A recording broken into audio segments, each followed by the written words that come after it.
शुरू करें भैया? यस। आप धारावी में, मेरे ख्याल से ये पहला ऑफिस खुल रहा है धारावी में आपका जी। लॉकडाउन के बाद हम आप मिल रहे हैं, क्या कहना चाहेंगे, क्या कुछ खासियत है यहाँ? अस्सलाम वालेकुम, नमस्कार, जय हिंद दोस्तों। मैं Shabnam Shaikh, health care foundation की founder, director, national president for India. We are trying to do our level best कि हम, जब मेरा ऑफिस मैंने बांद्रा में इतने साल चलाया और अब जब मैं धारावी लौटी हूँ, ये पहली बार ऐसा हुआ है कि धारावी में मैंने मेरा ऑफिस ओपन किया है। रीज़न ये है, I have seen the world. मैंने मेरा वर्ल्ड टूर किया, मैंने मेरा MBA कंप्लीट किया। This year I was appearing my LLB final year because I would like to proceed for LLM इंशाल्लाह। तो मेरी यही कोशिश है कि जहाँ से मैं पैदा हुई हूँ, हमारे मुंबई की सरजमी, ये मेरी जन्मभूमि है और Dharavi it's my born place. तो अब जब मैं 33 साल की हो गई, आई एम 33 इयर्स ओल्ड, अब मुझे ऐसा लगता है कि अब मुझे धारावी को अपग्रेड करना है। क्योंकि मैंने एक ऐसा भी मूवी जो मैंने सुना था, बिकॉज मैं मूवीज तो देखती नहीं तो मुझे आइडिया नहीं है, लेकिन मैंने एक मूवी गली बॉय करके मेरी सिस्टर ने मुझे बताया और मैंने वो मूवी को देखा। बट आप बिलीव नहीं करेंगे, उस मूवी को धारावी को उस मूवी ने इतना नीचे दिखाया है कि ऐसा नहीं है धारावी में। धारावी की झोपड़ियों में भी 8-8, 10-10 लोग रहते हैं। उस झोपड़ी की उतनी कीमत है कि बांद्रा के फ्लैट की नहीं है। तो हमारे जन्मभूमि को जो डिग्रेड करके बताने की कोशिश है, तो मेरा लक्ष्य यही है कि अब तक मैंने मुंबई में बैठ के सिर्फ सोशलिज्म और प्रैक्टिकलिटी, लोगों के हित में काम करना, ये मैंने मुंबई से लेके, दिल्ली से लेके, गोवा, आप कैलकाटा बात करो, बैंगलोर बात करो, ऑल यानी नॉर्थ, साउथ, वेस्ट, ईस्ट, मैंने हिंदुस्तान के हर क्षेत्र के लिए काम किया है। तो अब मेरे गढ़ में मुझे वापस आना, धारावी में मेरी फैक्ट्री के नीचे मेरे ऑफिस का ये ओपनिंग करना, सबसे बड़ा लक्ष्य ये है कि मैं उन लोगों को इंसाफ दिला पाऊँ कि जो इंसाफ के लिए तरसते हैं, जिनके FIRs नहीं लिए जाते हैं, जिनके FIRs हो के काफ़ी साल हो जाते हैं, उसके बावजूद भी उनके फैसले नहीं होते हैं। क्योंकि आप बिलीव नहीं करेंगे, 2007 और 8 के बनाए हुए केसेस मेरे, वो अभी तक कोर्ट में से तारीख पे तारीख चल रही है, अभी तक उसकी हेयरिंग नहीं शुरू हुई है। तो फॉरगेट अबाउट कि आज केस बनेगा और कल आपकी हेयरिंग सुनी जाएगी, ऐसा तो बिल्कुल नहीं है। क्योंकि 3 करोड़ के ऊपर केसेस हैं और 1 लाख जज हैं, तो तारीख पे तारीख ही देंगे। अब ये कोविड-19 ने मुझे धारावी के और क्लोज कर दिया। क्यों? क्योंकि जो बताया गया कि धारावी में कोविड इस तरह फैला है, कोविड उस तरह फैला है, ऐसा कुछ नहीं है। धारावी अल्हम्दुलिल्लाह सिक्योर। आज मैं एक ऐसे शख्स को अप्रिशिएट करना चाहूँगी जो मेरे डैडी के बराबर हैं, मेरे डैडी के दोस्त हैं। वो हमारे इस एरिया के कॉरपोरेटर हैं, नगर सेवक हैं, हाजी बब्बू खान अंकल ने ऐसा काम किया है कि मुंबई के सारे क्षेत्रों से आपको वीडियोस अपलोड होते हुए दिख रहे होंगे कि जहां पर पानी ब्लोट हो रहा है, बारिश का बहुत ज्यादा पानी स्टक हो गया है, लेकिन हमारे धारावी में इतना भी पानी कहीं नहीं भरा है। इसका रीजन क्या है कि जो हमने चुन के लाया है, चुन के जो हम अपने मन से वोट करके लाते हैं, that is called democratic vote. हमारा नेशनलिटी हमको राइट्स देती है कि हम हिंदुस्तान में एक इंडिपेंडेंट कंट्री में रहते हैं, हम उसको वोट कर सकते हैं जिसके ऊपर हम विश्वास करते हैं कि ये हमारा काम करेगा। और हमारे एरिया के कॉर्पोरेटर बनने पे अंकल ने बता दिया है कि यस, हम काम कर सकते हैं और बेहतर काम कर सकते हैं। तो इतनी बारिश होने के बावजूद आप देख रहे हैं कि अब मैं वर्सोवा में रहती हूँ और वर्सोवा से जब मैं धारावी आ रही हूँ, वर्सोवा में मेरी बिल्डिंग के नीचे में उतरती हूँ, इतना पानी ब्लोट हो रहा है। ठीक है, आप यही देख लो, आप धारावी आए हो, धारावी 90 फीट रोड पे मुंबई नंबर 17 में आप बैठो, यहाँ पे ऐसी कोई दुविधा नहीं है, यहाँ पे ऐसी कोई प्रॉब्लम नहीं है। तो यस, ये पूरा का पूरा एप्रिसिएशन जाता है। हम जो नगर सेवक अपॉइंट करते हैं बाय पब्लिक पोल, उसके बाद आता है जो हम MLA अपॉइंट करते हैं by public poll, then member of parliament appoint करते हैं MP by public poll, then उसके बाद में आप सीधा आ जाइए मिनिस्टर्स के बाद में CM, स्टेट के जो चीफ मिनिस्टर्स होते हैं, उनका काम होता है, उनके हक में आता है, उनके राइट्स में आता है, वो सब कुछ कर सकते हैं। अभी एक धारावी को लेके और एक बात बताती हूँ कि यहाँ बैठ के भी मैं मुंब्रा, कौसा और आप बिलीव करेंगे कि महाराष्ट्र के कोने कोने से, सांगली, यहाँ वहाँ से लोग यहाँ पे पहुँच रहे हैं मदद के लिए। मेरा एक ही लक्ष्य है कि कोई भी अगर मेरे पास मदद के लिए आता है, हम यहाँ पैसे कमाने नहीं बैठे, हम यहाँ नेकी का काम करने बैठे हैं। तो अगर आपकी वाइफ या आप खुद कंप्लेनर हो, मैं महिलाओं को भी बोल रही हूँ, अपनी बहनों को, अपने भाइयों को भी बोल रही हूँ कि आप अगर किसी मुद्दे पे आके हमें कंप्लेन करते हैं तो वो ये होता है कि आपका जब कंप्लेन आया है, आपके अपोजिशन जो पार्टी कंप्लेंट होती है उनको बुलाते हैं और आपका सेटलमेंट कराते हैं। मैंने मेरे 15 साल के करियर में एक भी डिवोर्स नहीं होने दिया। तो मैं यही चाहती हूँ अब भी, और ये वीडियो जो भी देख रहा होगा, ये न्यूज़ जो भी देख रहा होगा, उन सबको मैं यही कहूँगी इतना शेयर करो कि हिंदुस्तान के हर एक व्यक्ति को, यानी व्यक्तिगत रूप पे लोग ये जाने कि हेल्प केयर फाउंडेशन, इंडिया का नंबर 1 NGO, एक्चुअली करना क्या चाहता है। हम चाहते हैं कि किसी का घर नहीं टूटे, हम चाहते हैं कि जो भी हमारे पास अपनी मसले, अपने मैटर्स लेके आते हैं, उनके मैटर्स सॉल्व हो। हिंदुस्तान में कहीं पे भी बैठ के काम करने में कोई दुविधा नहीं है, जहां भी बैठो, ये देश हमारा है और हम इस देश के हैं। Please next. कोविड-19 जैसी बीमारी यहाँ नंबर 1 पे था, डर लगा नहीं आपको कि यहाँ जाने से पहले मैं धारावी जा रही, धारावी करी, कोविड-19 नंबर 1 पे था धारावी? अभी मैं आपको क्या बोलूँ भाई कि ये न्यूज़ ही गलत है कि धारावी नंबर 1 पे था। ठीक है, आप हमारा ये पूरा सोशल अगर आप देखेंगे, ये धारावी के स्टार्टिंग से शुरू होता है, यहाँ से लेके धारावी पुलिस स्टेशन तक का सोशल नगर काउंट होता है। ये पूरे सोशल नगर में आप एक भी कोरोना पेशेंट नहीं पाओगे।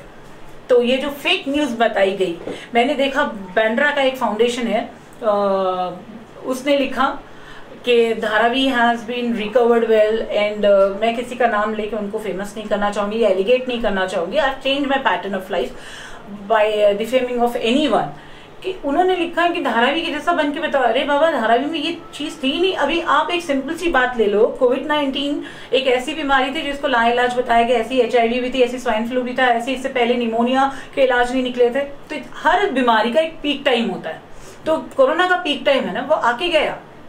It is for 1.5 month 2 months it was on hype. अभी आप ये सोचो कि 16 लाख से ज्यादा केसेस, पॉजिटिव केसेस, उसके बावजूद हमारे देश में मंदिर की स्थापना की गई। ठीक है, तो क्या मंदिर, राम मंदिर बन जाने से कोविड-19 ठीक हो गया? लोगों से खतरा हट गया?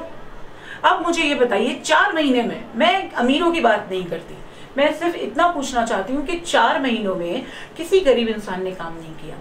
तो अब वो 4 महीने से तो जो भी डोनेशंस, फंड, जो भी प्राइवेट सेक्टर्स और NGOs ने किए, गवर्नमेंट के पास से कोई फंड पास नहीं हुआ किसी भी गरीब इंसान के लिए। ठीक है, ना किसी गरीब इंसान को कोई राशन मिला है। तो आप बताइए, 4 महीना इंसान ने काम ही नहीं किया, अब वो अपने लाइट के बिल कैसा भरेंगे? सबसे बड़ी शंका। नहीं तो बिजली कटने का डर, अब लॉकडाउन ओपन गया, अब धारा 144 जो है वो हट चुकी है, तो ये इस ड्यूरेशन में लोग बिजली का बिल कैसा भरेंगे? जो किराए पे रहते हैं वो अपना किराया कैसा देंगे? जो अभी उनके पास आर्थिक स्थिति, अपने बच्चों का इलाज कराने की बात करो, आप सर्दी खांसी जुकाम की बात करो, ये छोटी सी छोटी, ये बड़ी सी बड़ी बीमारी हो। आज आपने देखा होगा कि कोरोना वायरस, ये कोविड-19 की जो लॉकडाउन ड्यूरेशन में, इस पूरे 4 महीनों में जितनी भी प्रेग्नेंट वुमेन्स थी, सबसे ज्यादा प्रॉब्लम उन्होंने फेस किया।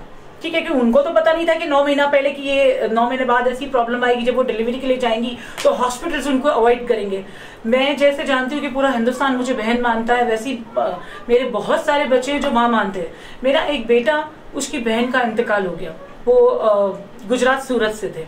आप बिलीव करेंगे, 2 हॉस्पिटल में उस बच्ची का नाम जो है एडमिशन लिया गया था कि उसके डिलीवरी के टाइम पे उसको प्रॉब्लम ना हो, बट वैसा नहीं हुआ, उसको हॉस्पिटल में एडमिशन ही नहीं दिया गया। जब नेक्स्ट डे वो बहुत ज्यादा सीरियस हो गई, किसी हॉस्पिटल ने उसे एडमिशन दिया और अगले ही दिन उसको कोविड पॉजिटिव बता दिया, और 2 दिन के बाद वो लड़की का इंतकाल हो गया। वो बच्चे समेत मर गई इलाज ना मिलने की वजह से। तो आज जो इतनी औरतों ने रोड पे, सड़कों पे, मैंने देखा कितने वीडियोस आप मेरे पेज पे देखोगे जो मैंने खुद पर्सनली शेयर किए हैं, जो किसी मुस्लिम कम्युनिटी की लेडीज ने उठ के नहीं कहा है, एक सनातन धर्म की लेडी ने कहा है कि जो बच्चे रोड्स पे पैदा हुए हैं, जो औरतों ने प्रेगनेंसी में प्रॉब्लम फेस की कोविड-19 के चलते हुए, तो ये कोविड-19 के चलते हुए गवर्नमेंट ने ये पूरे लॉकडाउन में क्या करना चाहिए था? अस्पताल बनाने चाहिए थे, जो हमारे हिंदुस्तान में बहुत कम है। वो ना बन के, अगर राम मंदिर बनने से कोविड-19 ठीक हो जाता है तो बहुत पहले बना देना चाहिए था।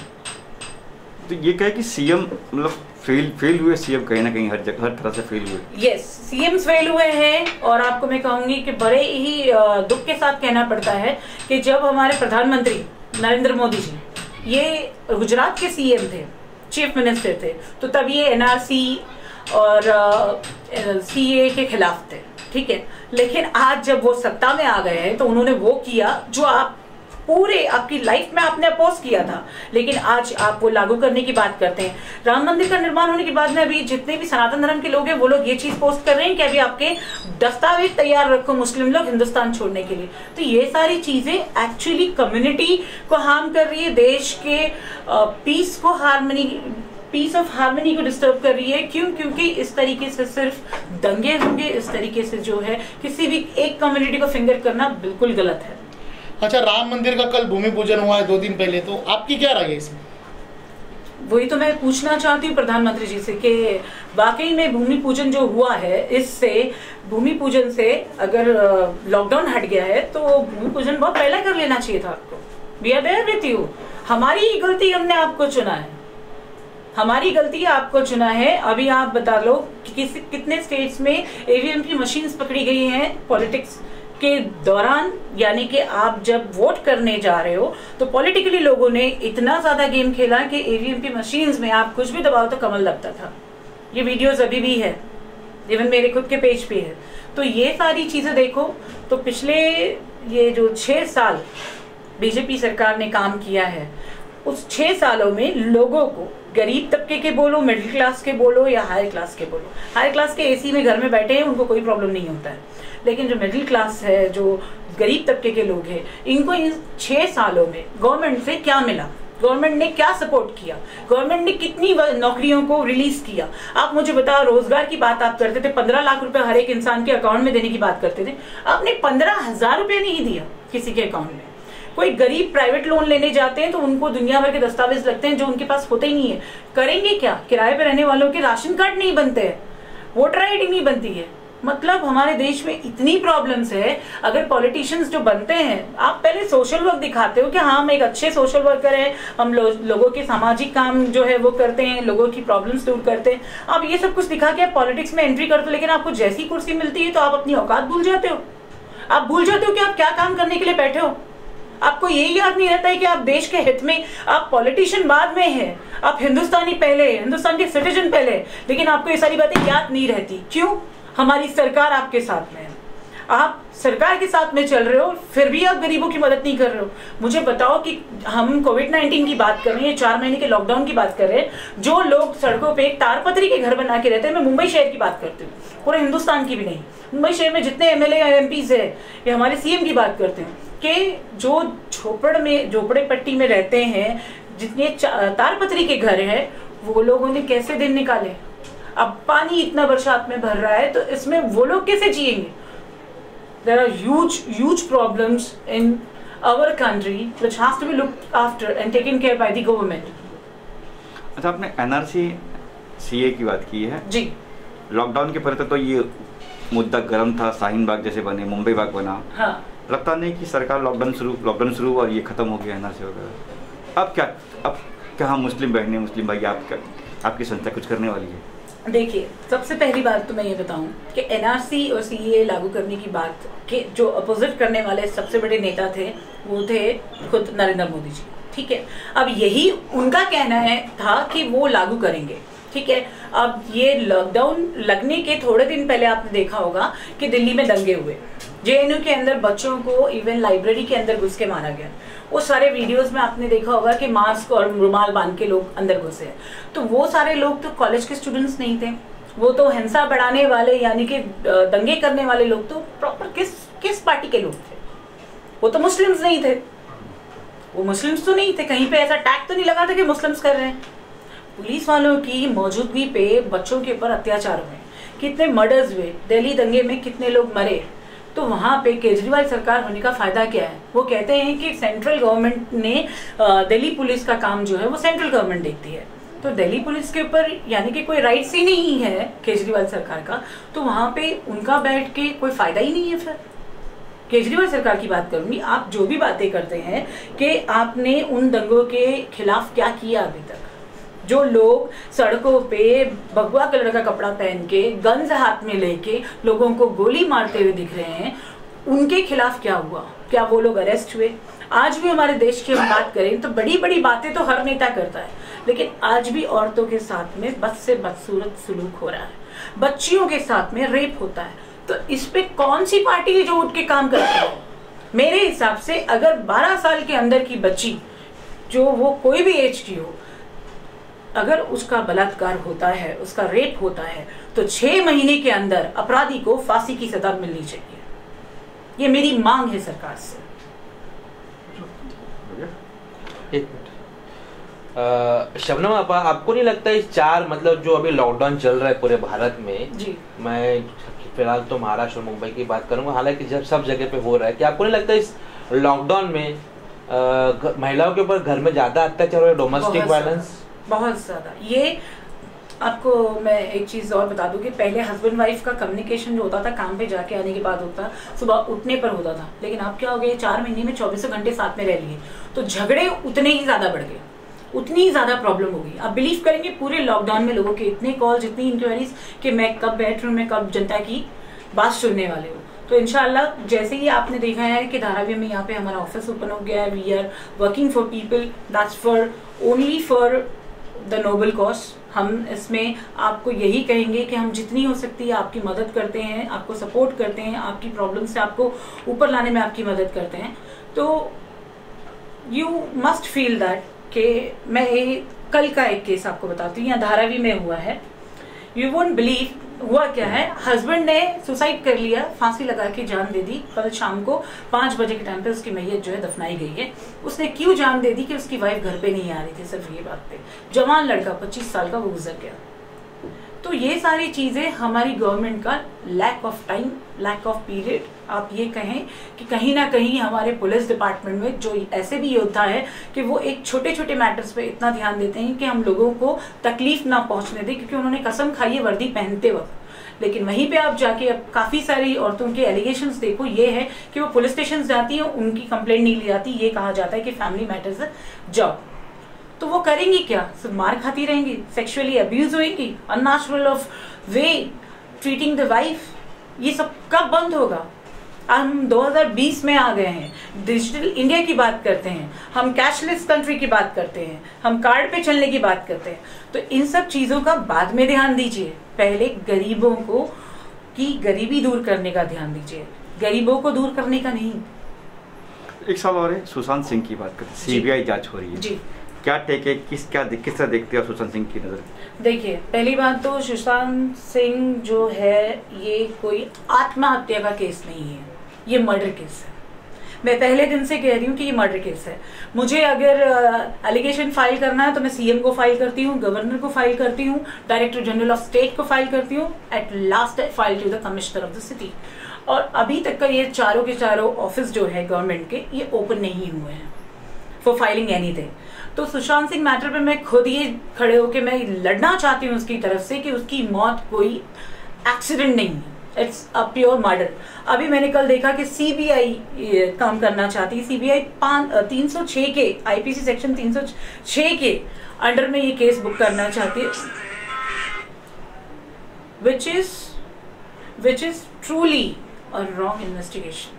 इसमें उसकी गर्लफ्रेंड को ही एलिगेट किया जा रहा है, उसकी गर्लफ्रेंड के फैमिली को किया जा रहा है और उनके कुछ दोस्तों को किया जा रहा है कि इन्होंने 306 आईपीसी सेक्शन 306 का मतलब मैं आपको बता दूं कि कोई किसी को आत्महत्या करने पे मजबूर करता है तो ये सेक्शन लागू होता है ऑन द बिहाफ ऑफ 302 302 की जगह पर।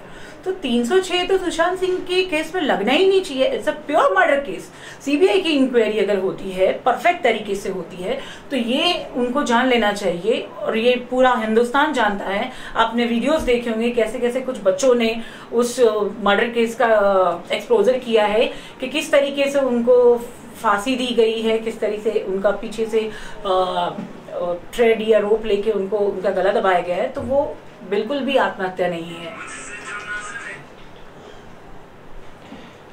जी आप महाराष्ट्र में ऐसा पहली बार हुआ कि दूसरे स्टेट की पुलिस पूछताछ करने के लिए महाराष्ट्र मुंबई पुलिस के पास आई है। तो आप क्या इस मुंबई पुलिस के काम के किस तरह से नजर से देख रही है? क्या मुंबई पुलिस फेल हो गई सुशांत सिंह के मर्डर में, देखो जानकारी हासिल करने में? जानकारी हासिल करने में मुंबई पुलिस जो है असफल रही है, इस बात में कोई दो राह नहीं है, क्योंकि अगर वो असफल नहीं रहती तो सीबीआई की इंक्वायरी की जरूरत नहीं पड़ती और बिहार गवर्नमेंट को इसमें इन्वॉल्व होने की जरूरत नहीं पड़ती, क्योंकि ये मुंबई का केस है और मुंबई में इतने काबिल ऑफिसर्स है, पांचों उंगली एक बराबर नहीं होती, इतने काबिल ऑफिसर्स है जो इस केस का इन्वेस्टिगेशन कर सकते थे। लेकिन इस केस को ऐसे दिखाया गया कि ये आत्महत्या है, ये एक सेलिब्रिटी मर गया, उसके मरने से क्या हुआ, every state every person from India is crying on the case of Sushant Singh Rajput. लेकिन हकीकत ये है, ये अब भी मेरा दावा है कि ये कोई आत्महत्या केस नहीं, ये मर्डर केस है। तो अगर महाराष्ट्र गवर्नमेंट उसके केस के ऊपर काम नहीं कर सकती है तो सीबीआई जो है वो मेरे हिसाब से नीतीश कुमार, राइट, बिहार के सीएम, उनसे रिक्वेस्ट है कि आपका काम है, आपकी जन्मभूमि में जो बच्चा पैदा हुआ, उसका कत्ल हुआ है, आपका काम है उसके लिए आवाज उठाना। क्योंकि ये एक चीज मैं आप सबको बता दूं कि ये मेरे पूरे 15 साल के करियर में लास्ट ईयर ऐसा हुआ था, जब मैंने सिर्फ अनाउंस किया था कि मैं एमपी का इलेक्शन लड़ने वाली हूँ, तो मेरे पर फॉल्स केसेस बन के मुझे अरेस्ट किया गया था, which are the so false cases कि मैंने जब अभी छूटने के बाद में उस केसेस में जो कंप्लेनर्स थे उनका पता लगाया तो ऑल आर फेक, एक भी कंप्लेनर जेन्युइन नहीं है। Are you getting my point? अगर तुम देश के हित में, आप अगर हक की बात करते हो, आप अगर कहीं पे जायज बात करते हो, तो आपको जेल के सलाखें दिखाएगा ये गवर्नमेंट। लेकिन आप ये गवर्नमेंट के तलवे चाटो, उनकी बुराइयों को भी आप सपोर्ट करो, तो ये आपको आपकी पार्टी में पोजीशन दे देगा। ये जो आपके ऊपर झूठे केस बना के आपको जेल में डाला गया था, तो क्या आप उनके ऊपर मानहानि का दावा करने वाली? यस, 100%। मैं किसी को भी नहीं बख्शूंगी, ना उस ऑफिसर को भी बख्शूंगी जिसने ये केस बनाया, क्योंकि ये सब कुछ देखिए, हम खुद लोगों की मदद कैसे करते हैं। मैं पर्सनली जाके उठ के किसी पुलिस स्टेशन में केस नहीं बनाती हूँ, मेरा लेटर जाता है, हम अपील करते हैं केस फाइल करने की, and we have complete rights. जो भी जितने भी नेशनली रजिस्टर्ड एनजीओज है उनके पास कंप्लीट राइट्स है कि वो किसी भी इंडियन सिटीजन को मदद कर सकते हैं बाय एनी हेल्प। अगर मैं स्कूल की बच्चों की स्कूल की फीसेस अपने ट्रस्ट से देती हूँ, मैं लोगों को हेल्प करती हूँ अपने ट्रस्ट से, डोनेशंस देती हूँ, तो इन सब चीज़ों के लिए हमको कंप्लीट राइट्स दिया गया है। तो लोगों के हक की बात करें तो वहाँ पे भी लड़ने के लिए हमारे पास कंप्लीट राइट्स है।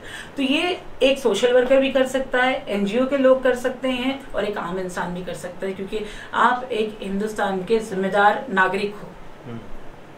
जी मेरा सवाल ये है आपसे कि एक मुंबई में एनजीओ है सहयोग समाज कल्याण, ठीक है, उनकी प्रेसिडेंट है अमीना सैयद। तो हमारे पास एक क्लाइंट आए थी आफरीन मलिक करके, जिनका आपने पूरी तरीके से सहयोग किया, जितना आपसे हो सका आपने उनसे काम करवा करके दिया, पेपर वर्क भी बन गया है, मुझे पता है, पेपर वर्क भी करके दिया। तो ये जो फिर उसके बाद कुछ हो गया प्रॉब्लम, कुछ प्रॉब्लम हो गई थी। हालांकि ये जो कंप्लेनर है आफरीन मलिक, इनकी माँ और अमीना सैयद काफी 20 साल से इनकी दोस्ती है। तो इनका अभी अमीना सैयद का आरोप आपके ऊपर ये है कि शबनम शेख आपन ने पैसे खाए, तो क्या हो? एक सेकेंड, कंप्लेनर की रिकॉर्डिंग और वो होगा आपके पास, मेरी अभी आपने बात करवाई थी, मैंने तो 1 रुपया लिया नहीं है, पहली बात कंप्लेनर खुद बता रहा है। और अमीना सैयद उसके ट्रस्ट ने, जो कि अभी तक रजिस्टर्ड भी नहीं है, उस ट्रस्ट ने कुछ 25,000 रुपये अभी तक ले लिया, लेकिन लड़की को इंसाफ नहीं दिलाया। लड़की को इंसाफ दिलाने में, देखो भाइयों बहनों, मैं आपको एक सीधी सीधी बात बताती हूँ, हम FIR फाइल करवा सकते हैं, हम आरोपी को अरेस्ट करवा सकते हैं, हम आरोपी को सजा दिलवा सकते हैं, सब कुछ सिद्ध है। लेकिन जब आरोपी भाग गया है और पुलिस ऑफिसर ये कहते हैं कि आरोपी यहाँ नहीं है, दूसरे स्टेट में, आरोपी भाग के महाराष्ट्र से सीधा जम्मू एंड कश्मीर चला गया। और बाय डिफॉल्ट आप जिस केस की बात कर रहे हो आफरीन मलिक की, इस केस में लड़की की शादी, पहली शादी है, उसको खुद को पता नहीं था कि वो अपने हस्बैंड की चौथी बीवी बनने जा रही है, और अब उसने कश्मीर जाके 5वीं बीवी लेकर आ गया है। तो यहाँ पे अमीना सैयद सपोर्ट कर रही है मलिक फैमिली को और उनके परिवार को कि वो 5वीं के वो 6ठी शादी में अमीना सैयद, क्योंकि अमीना सैयद का फर्स्ट बिजनेस ये है कि वो शादीराम घर जोड़े, तो वो उसके साथ बोलते हैं ना, इन लोगों की मानसिकता को आप चेंज नहीं कर सकते हैं। जो लोगों के जहन में गंदा भरा है वो गंदगी आप नहीं निकाल सकते हो, कितना भी आप झाड़ू ले लो, सर्फ डाल लो या आला डाल लो, आप उनको वाइट नहीं कर सकते। लेकिन उनका बोलना सिर्फ इतना है कि आपने तो पैसे लिए नहीं, तो हमने 25,000 खा लिए तो क्या हुआ? आफरीन मलिक जब आपके पास आई थी, मुझे याद है वो लड़की प्रेग्नेंट आई थी, प्रेग्नेंट भी थी 7 महीना हाँ, वो भी खार आई थी, खारगर के घर में आई थी। ठीक है, तो उसके तो पेपर वर्क करके दिया आपने, कुछ पैसे नहीं लिए, लेकिन इन लोगों ने पैसे लिए, तो अभी पैसे देने का रिटर्न करने का नाम नहीं ले रहे, काम तो कुछ किया नहीं 1 रुपए का। हाँ। तो इनका बोलने का ये है कि शबनम आपा ने पैसे तो ले लिए और हमने अभी पैसे खाए तो क्या हुआ? अच्छा, शबनम आपा ने पैसे नहीं लिए और हमने पैसे खाए तो क्या हुआ? तो हक पे खाओ ना। किसी गरीब इंसान का 25,000 रुपए खाते हो जिनकी मंथली इनकम भी उतनी नहीं है, तो ये आप अगर वापस नहीं करोगे ना तो ये दुनिया भी ऐसी होगी। पहले आप गुनाह करते थे ना तो गुनाह का सजा है ना 4 पहाड़ घूम के आके मिलता था, इतना वक्त लगता था। लेकिन अभी अल्लाह ने, the god the almighty has made this world so noble and sacrificial कि आप अभी गुनाह करोगे तो आपका सर घूम के आके आपको उसकी सजा लगेगी। आप समझ रहे हो? तो सजा आपको प्रैक्टिकली देना जरूरी नहीं, लोगों की हाय और बद्दुआ से भी आपका निस्तनाबूद हो जाओगे। जो भी इंसान है जो गलत काम करता है उसको मैं सिंपल एक तरीके से बता दूं कि किसी को मार के उसको हर्ट करना जरूरी नहीं है। किसी गरीब के दिल से भी बद्दुआ निकल गई ना तो आप बर्बाद हो जाओ। तो इस एनजीओ को आप क्या मशवरा देना चाहिए? पहले तो कहूंगी कि आप एनजीओ रजिस्टर करो। जो आपके जैसे प्रोफाइल वाले लोग हैं, आपका नेगेटिव प्रोफाइल है, तो प्लीज आप लोग पहले आपके एनजीओ को रजिस्टर करो और एनजीओ का मतलब समझो। नॉन गवर्नमेंट ऑर्गेनाइजेशन का मतलब क्या है कि हम एक गवर्नमेंट के पैरेलल पे चलते हैं। गवर्नमेंट ऐसे चलती है, हम गवर्नमेंट के पैरेलल पे चलते हैं और हम देखते हैं कि हम कोई भी गवर्नमेंट के कानून, बाबा साहिब अम्बेडकर ने जो आईपीसी सेक्शंस बनाए हैं, जो लिखा है उनके हाथ का, उसमें कहीं पर भी हम ये देखें कि कहीं पर भी उनके सम्मान को हम ठेस ना पहुंचाएं। हम बाबा साहब अम्बेडकर के हिसाब से चलने की कोशिश करते हैं।